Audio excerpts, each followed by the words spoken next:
在歷史上大大小小的戰爭無非是為了爭奪地盤和財富，但是在1000多年前就有2次滅國級別的戰爭，爭奪的目標卻是一名僧人，這名僧人就是鳩摩羅什。您可能對這個名字很陌生，但是您一定聽過他翻譯的經文，比如這句一切有為法，如夢幻泡影，甚至可以說如果沒有他的話，漢傳佛教很可能會是另外一個樣子。然而他的命運卻極其的悲慘和荒誕，他被將軍灌酒羞辱，被皇帝逼迫娶妻納妾，那麼他又是怎樣完成自我救贖的呢？今天就讓我們來聽聽他的故事。關於鳩摩羅什的故事要從他的父母開始講起。他的父親名叫鳩摩衍，因為家族裡世世代代都是天竺國的相國嘛，所以按照當時的規矩，鳩摩衍也是要繼承這個官職的。但是就在他即将接班成為相國的時候，他卻辭職不幹了，直接出家當了和尚。為了躲避那些逼他當官的人，甚至是一路向東，翻過了帕米爾高原，躲到了龟茲國，也就是今天新疆的这個庫車一帶。當時的龜茲國王聽說天竺的相國來了，是又驚又喜，就親自出城用國禮把他請進了皇宮。鳩摩羅什的母親叫耆婆，是這個龜茲國王的妹妹。她不僅長得漂亮，還有着這個過目不忘的本事，所以就有好多國家的王子排着隊來提親，但是她都看不上。直到有一天的一次宴會上，這位高傲的公主一眼就相中了從天竺過來的鳩摩衍，於是呢，她就跟自己的國王哥哥說要嫁給鳩摩衍。這國王得知妹妹的想法是没有半點的猶豫，就直接動用了權力，逼着鳩摩衍還俗，強行把妹妹嫁給了他。後來呢，也就有了鳩摩羅什。根據《出三藏记集》裡面的記載，鳩摩羅什的母親本來是不懂天竺語的，但是在身懷鳩摩羅什之後，有一天她去闕黎大寺聽經的時候，卻發現自己竟然能聽懂天竺的梵語了，甚至還能流利地跟僧人對話。在場的一名高僧看到後就對他說：“你這肚子裡的孩子絕非凡人，他可是一位有大智慧的聖人。你能會說天竺語，那是因為這個孩子將他的智慧借給了你。”果然在鳩摩羅什出生後呢，這位公主又變回了那個只會說龜茲語的普通人。在鳩摩羅什7歲的時候，他的母親不知道是悟了佛法還是看破紅塵，就突然拋下了丈夫和公主的身份，帶着鳩摩羅什一起出家了。從這一刻起，鳩摩羅什也開始了自己的修行之路。根據史書上的形容啊，他的學習能力非常的強，他可以日诵千偈，也就是每天能背誦32000字的經文。正因為他非常聰明，又是國王的外甥，就有很多人呢都想供養他。可是這反而成了他們母子的煩惱。所以為了躲避這些世俗的干擾，在鳩摩羅什9歲的時候，他的母親就決定帶他離開龜茲國，去罽賓國學習佛法。當時的罽賓國可以說是小乘佛教的學術中心，也有着很多高僧。但是9歲的鳩摩羅什到了罽賓國後，直接跟當地的高僧辯論起來，結果那些研究了一輩子佛法的老前輩們全都敗下陣來，輸的也是心服口服。這件事兒很快就被罽賓國的國王知道了，覺得很不可思議，然後就把他請進宮裡，用最高的禮儀接待了他。而此後的2年裡，鳩摩羅什就在罽賓國跟着盘头達多繼續學習小乘佛法。但是就在這一切看起來都是順風順水的時候，一個可怕的預言正在悄悄地逼近他。2年後，他的母親決定帶他回到龜茲國。在回國的路上，他們遇到了一位羅漢。這位羅漢看到鳩摩羅什的時候，就感到了一些震驚。他就把鳩摩羅什的母親拉到一邊，然後非常嚴肅地跟他說：“你要好好看護這個小沙彌，他的命格太特殊了。如果他在35歲之前能夠嚴守戒律，不破色戒，那麼他將來就能夠成佛，度化眾生。如果破了戒律，失去了童子身，哪怕他再聰明，也成不了正果，最高也只能成為一名有些才華的僧人。”而這個預言呢，也像一把利劍一樣懸在了鳩摩羅什的頭上。後後來他們經過了一個叫沙勒國的地方，遇到了一個叫須利耶蘇摩的高僧。當時這個人正在講香积經，鳩摩羅什就在旁邊聽了一會兒，可是他越聽越覺得不对勁兒，因為这名僧人講的理論跟自己以前學的完全相反，以前學的是有，但是他講的卻是空。鳩摩羅什就主動去跟須利耶蘇摩辯論，結果他的世界觀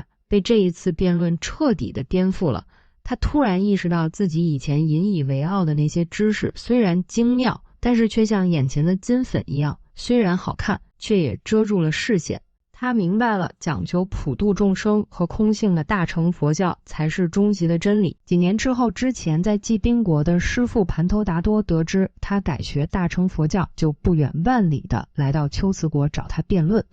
這按照規矩，師徒相見，徒弟是要給師父磕頭行禮的。但是鳩摩羅什看到師父盤頭達多後，就迫不及待地拉着他坐下來，然後給他講起了這個大乘佛法的德女問經。在師徒二人經過了1個月的辯論之後，盤頭達多就當着所有人恭恭敬敬地對着鳩摩羅什磕了一個頭，然後說：“和尚是我大乘師，我是和尚小乘師。”這意思就是在小乘佛法上我是你的老師，但是在真正的大道上你才是我的師父。從此以後呢，鳩摩羅什這個名字也就傳遍了整個西域。但是正如老子所說，福兮禍所伏，由於他的光芒實在是太過耀眼，就引來了中原地區一位皇帝的關注，而一場因他而起的血腥戰爭也就即將開始。還有那個35歲的預言也正在一步步地向他逼近。到了公元382年，這時候的中原地區正處在五胡16國的混亂時代，而在北方的長安就有一位勢力非常龐大的皇帝苻堅。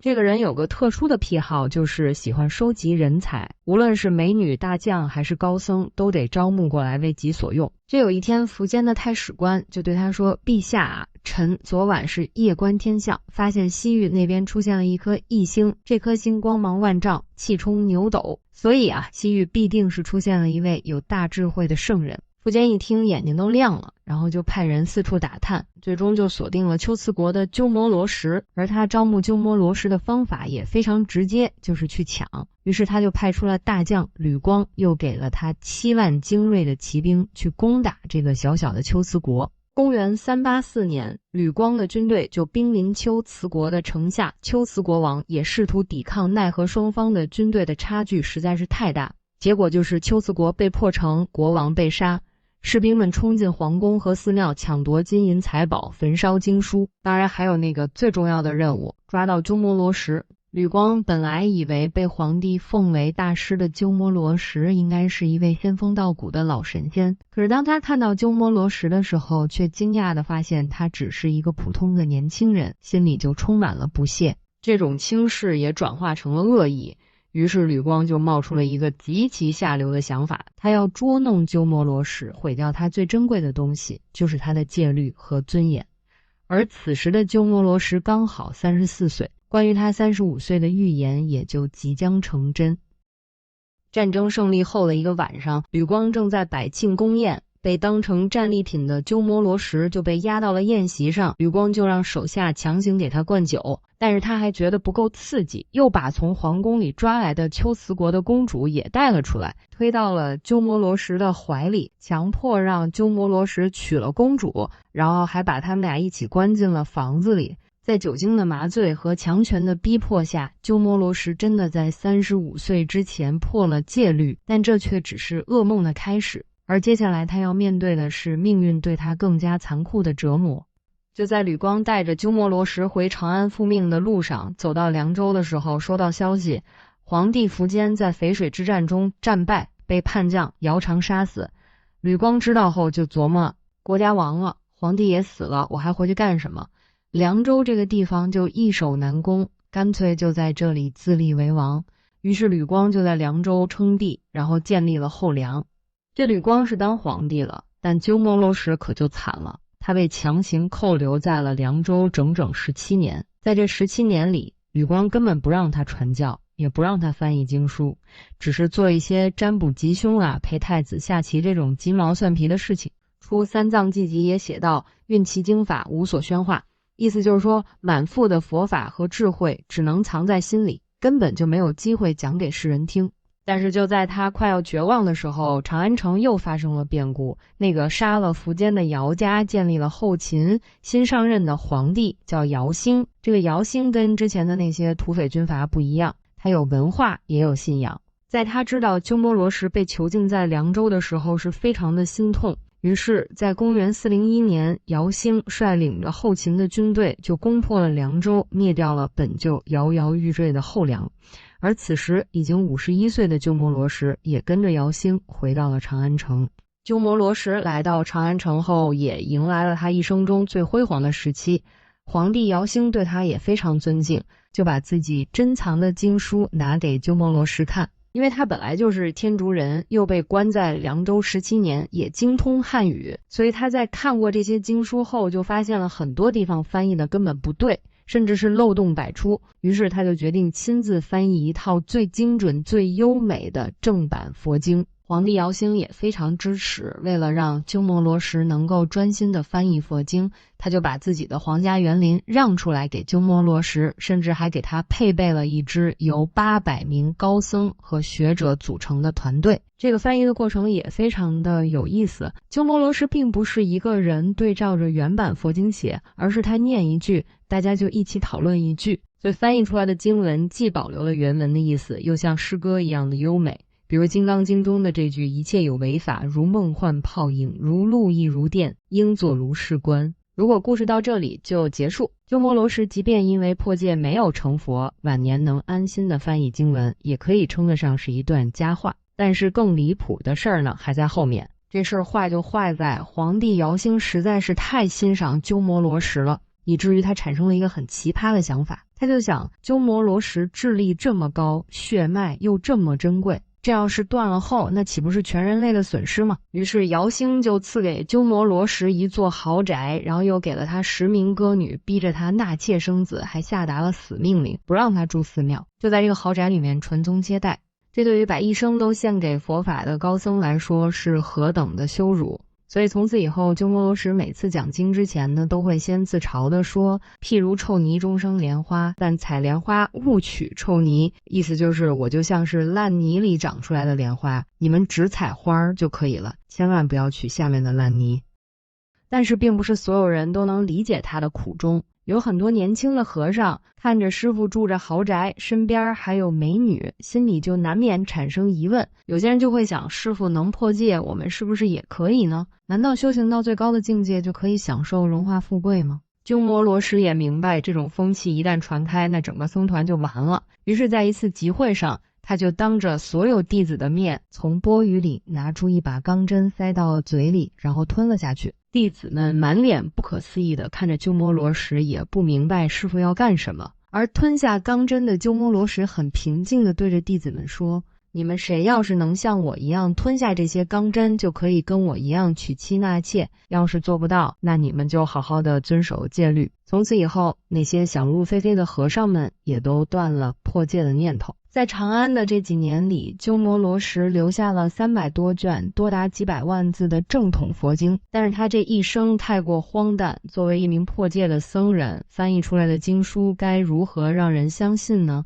所以為了消除世人的顧慮，他要為自己這一生做一個最後的辯護。公元409年，鳩摩羅什走到了生命的盡頭，在臨終前，他對弟子們說，我這一生啊，雖然才智淺薄，但也希望能把真正的大道傳給這裡的人。如果我翻譯的這些經文沒有錯誤，沒有違背佛陀的意願，那麼我死後，當我的身體被火化的時候，我的舌頭就不會被燒爛。幾天之後，鳩摩羅什圓寂，無數的百姓、官員和僧侶都來參加他的葬禮。大火吞噬了他的身體，皮肉和骨骼化為焦炭，只有他的舌頭保持着紅潤，甚至沒有一點灼燒過的痕跡。而這顆神奇的舍舍利幾經輾轉後，被供奉在甘肅武威的鳩摩羅什寺裡，也就是那個囚禁了他17年的地方。這就是鳩摩羅什的故事。感謝您的收聽收看，我們下次再見。